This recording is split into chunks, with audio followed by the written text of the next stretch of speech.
ایک تیسرے ایشو پہ میں آنا چاہتی ہوں. یہ ایشو جو ہے یہ میرے دل کے بہت قریب ہے, اور بہت افسوس کے ساتھ میں یہ کہنا چاہوں گی کہ میں ایک انسان کو بائی نیم, میں اس کو نہیں کہتی کہ میں ان کو ٹارگٹ کرنا چاہتی ہوں, لیکن میں ان کا کچھ ریپیٹڈلی ان کی کچھ کرتوت ہیں جو ہماری نظروں کے آگے سے گزر رہے ہیں, اور بار بار حکومت جو ہے وہ اس کے اوپر جس کو کہتے ہیں ڈیف اینڈ ڈم ایک ایٹیٹیوڈ رکھے ہوئی ہے. یہ جو ہیں یہ ڈاکٹر صمد صاحب ہیں جو ڈائریکٹر آرکیولوجی ہیں, اور ڈائریکٹر آرکیولوجی صاحب کی ایک بہت انٹرسٹنگ ہسٹری ہے. یہ یہاں پہ ڈیپوٹیشن پہ آئے تھے, اور انہوں نے خود ایک پوسٹ کو ایڈورٹائز کیا, اس پوسٹ کا ایک کرائیٹیریا بنایا, اور پھر اس پوسٹ پہ انہوں نے اپنے آپ کو ہائر کیا ہے فارملی. تو سب سے پہلے تو یہ بات کتنی ایک عجیب و غریب ایک بات ہے. اس کے بعد جس پروجیکٹ میں ڈاکٹر صمد ان کا کام تھا وہ سارے پروجیکٹس نیب زدہ ہو گئے ہیں, اور ان سارے پروجیکٹس پہ نیب نے نوٹس لیا ہے. نیب کے بہت سٹرونگ ان کے خلاف شواہد بھی آئے ہیں. میں کچھ نوٹس آپ بھائیوں کے ساتھ شیئر بھی کرنا چاہوں گی تاکہ آپ ان کو خود بھی اسٹڈی کریں اور دیکھیں کہ جی ایک یہ کیا کر رہا ہے, یہ ادارہ کیوں اس طریقے سے ہمارے صوبے کا ہیریٹیج ڈیمیج کر رہا ہے. ان میں نے جو گٹری complex, heritage trail complex, archaeology complex, یہ جو تینوں پروجیکٹس ہیں اس میں لوئسٹ بڈر کو بڈنی ایوارڈ ہوئی. جو پروجیکٹڈ پرائز تھی پروجیکٹ کی اس سے ڈبل اور ٹرپل پہ پروجیکٹ جا کے کمپلیٹ ہوا ہے. اور اس کے بعد بہت زیادہ فلاز, اس میں جو سب سے گلیئرنگ ایشو ہے وہ میرے اپنے حلقے کی ہیریٹیج ٹریل پروجیکٹ کا ہے, جہاں پہ ایک ایکسٹریم اماؤنٹ آف منی میں ایک بہت شارٹ پیریڈ آف ٹائم میں پشاور کے ایک ریزیڈینشیل ایریا کے اندر ایک یہ ہیریٹیج ٹریل بنائی گئی ایک الیکشن گمک کے طور طریقے پہ.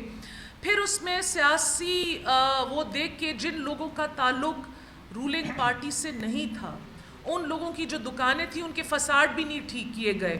اگر آپ ہیریٹیج ٹریل پروجیکٹ پہ جائیں تو ابھی بھی 1/3 جو دکانیں ہیں ان کا ایک ڈفرنٹ لوگ دیتی ہیں. انہوں نے اوپر سے ایک پینٹ پالش کر دیا ہے, لیکن جو اس کا بجلی کا, گیس کا, پانی کا انفراسٹرکچر ہے, کیونکہ یہ بہت قدیم ہے ہمارا پشاور شہر, دنیا کے قدیم ترین شہروں میں اس کا شمار ہوتا ہے, یہ سب انہوں نے ملیہ میت کر دیا ہے. اور بہت میسو کروڑوں روپے کی اس میں کرپشن کا الزام ہے. ڈاکٹر صاحب کچھ عرصہ پہلے جیل بھی گئے ہیں.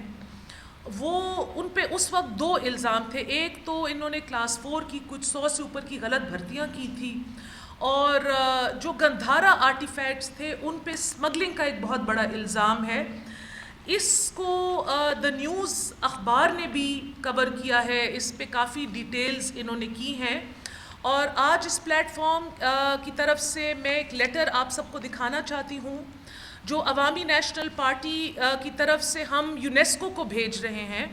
ہم چاہتے ہیں کہ یونائٹڈ نیشنز اور یونیسکو آئے اور ایک انڈیپینڈنٹ انکوائری کرے کہ جو گندھارا آرٹیفیکٹس خیبر پختونخوا کے مختلف میوزیمز میں پڑے ہوئے ہیں ان کی جانچ پڑتال ہو, کیونکہ ہمیں بہت سٹرونگ رپورٹس آ رہی ہیں کہ جو ہمارے پشاور میوزیم میں خاص کر جو بڑے جو اسٹیچوز پڑے ہوئے ہیں یہ سارے ریپلیکاز ہیں, اور جو اوریجنل اسٹیچوز ہیں وہ کروڑوں ڈالرز کی لاگت پہ اس ملک سے اسمگل ہو رہے ہیں. کچھ ہو گئے ہیں اور کچھ اسمگل ہو رہے ہیں. تو ہم چاہتے ہیں کہ ایک انڈیپینڈنٹ انکوائری ہو اور یونیسکو اپنی ایک ٹیم بھیجے اور یہ ہمیں بتائے کہ جو چیزیں ہیں, اللہ کرے کہ یہ رپورٹ غلط ہو, تو ہم چاہتے ہیں کہ ان کے توسط سے جو ہمارا ایک کلچرل ہیریٹیج ہے جو باقی دنیا میں نایاب ہے, مطلب یہ نہ کہیں اور پیدا ہو سکتا ہے, نہ کوئی اور ملک اس کو ڈیولپ کر سکتا ہے, یہ ہم اپنی فیوچر جنریشنز کے لیے اس کو سیف گارڈ کریں. اور نیب کا جو ادارہ ہے جو ہمارے اپوزیشن کے لیڈران کو, ان کی فیملیز کو, ان کی فیمیلز کو اتنی باریک بینی سے ان کی جانچ پڑتال کرتا ہے, تو ان سے میں ایک دفعہ پھر ریکویسٹ کروں گی کہ ڈائریکٹر آرکیولوجی پشاور کو بہت تھرلی انویسٹیگیٹ کیا جائے. حکومت وقت کو چاہیے کہ وہ ان کی جو انہوں نے ایک مارشل لاء کی طرح ایک ایڈمنسٹریشن چلائی ہوئی ہے اس پہ نظر ثانی کریں. ایک اور بات اس آرکیولوجی کے ڈپارٹمنٹ سے میں کرنا چاہوں گی کہ پشاور سٹی کا جو قدیمی حصہ ہے جہاں پہ ریزیڈینشیل ایریا ہے وہاں پہ کسی کو اجازت نہیں ہے کہ وہ اپنے گھر میں مرمت کرے. اپنے گھر کی ان کی چھت لیک ہو جائے تو وہ 2-2 3-3 مہینے کوئی ہم دفتروں کے چکر کاٹ رہے ہوتے ہیں, لیٹر لکھ رہے ہوتے ہیں, فون کر رہے ہوتے ہیں. اگر وہ اپنے گھر میں مرمت کریں تو ان پہ لاکھوں روپے کا جرمانہ عائد ہو جاتا ہے. اگر وہ اپنے بیسمنٹس کی کھدائی کریں ان پہ لاکھوں روپے کا جرمانہ عائد ہو جاتا ہے. لیکن جو راج کپور حویلی ہے جو پشاور کی ایک بہت فیمس آرٹیفیکٹس میں ہے, میں نے بذات خود ان سے 3-4 دفعہ رابطہ کیا ہے. جو فیملی ان کو اون کرتی ہے نہ ان کو اجازت دی جا رہی ہے کہ جی اس چیز کو ریپیئر کریں, وہ بالکل خستہ حال ہو کے گرنے کے قریب ہے, اور نہ ڈائریکٹر یا محکمہ وہ ان سے پرچیز کرتے. میں نے بہت دفعہ ان سے ریکویسٹ کی ہے کہ جی ہمارا نیشنل ہیریٹیج ہے, آپ ان کو مارکیٹ پرائز دے کے یہ چیز پرچیز کر لیں تاکہ یہ چیز ہم آنے والی صدیوں کے لیے اپنے بچوں کے لیے بچا سکیں, یا آپ ان چیز کو چھوڑ دیں کہ وہ فیملی اپنی چیز کا ریپیئر کر لے. آئی ڈونٹ نو کہ ان کے پیچھے ان کی کیا وہ ہے کہ پشاور کی جتنی قدیمی جن کو آپ لینڈ مارک بلڈنگز ہیں وہ آہستہ آہستہ مزمار ہو رہی ہیں. جو پشاور میں 2-3 بہت بڑے فیمس لینڈ مافیاز ہیں, یہ ان کے ساتھ ایک ملی بھگت ہے جس کے اس پہ جو ہمارے پرانے یہاں پہ صحافی بھائی ہیں ان کو بہت اچھے سے پتہ ہوگا کہ پشاور کی جو سٹی وال ہے وہ بھی آلموسٹ ساری ڈسپیئر ہو گئی ہے. اور اب جو ہماری یہ فیمس بلڈنگز ہیں یہ بھی جب ڈسپیئر ہو جائیں گی تو جو ٹورزم کا ہب ہم بنانا چاہ رہے ہیں, حکومت بار بار اعلان کری اور اس میں ہم ان کے ساتھ تعاون کرنا چاہ رہے ہیں, تو یہ سارے ہمارے خواب دھرے کے دھرے رہ جائیں گے. اس کے بعد جی ہم پرائس ہائیک کے اوپر آنا چاہتے ہیں جو ایک وہ ہے, اور اس میں جو ہمارے انفارمیشن کمیٹی کے رکن سوات سے ہیں رحمت علی خان صاحب, وہ آپ لوگوں سے متخاطب ہوں گے.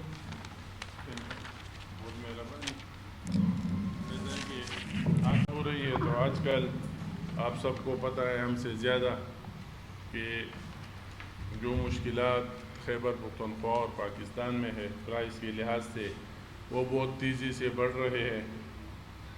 ایک تو یہ ہے کہ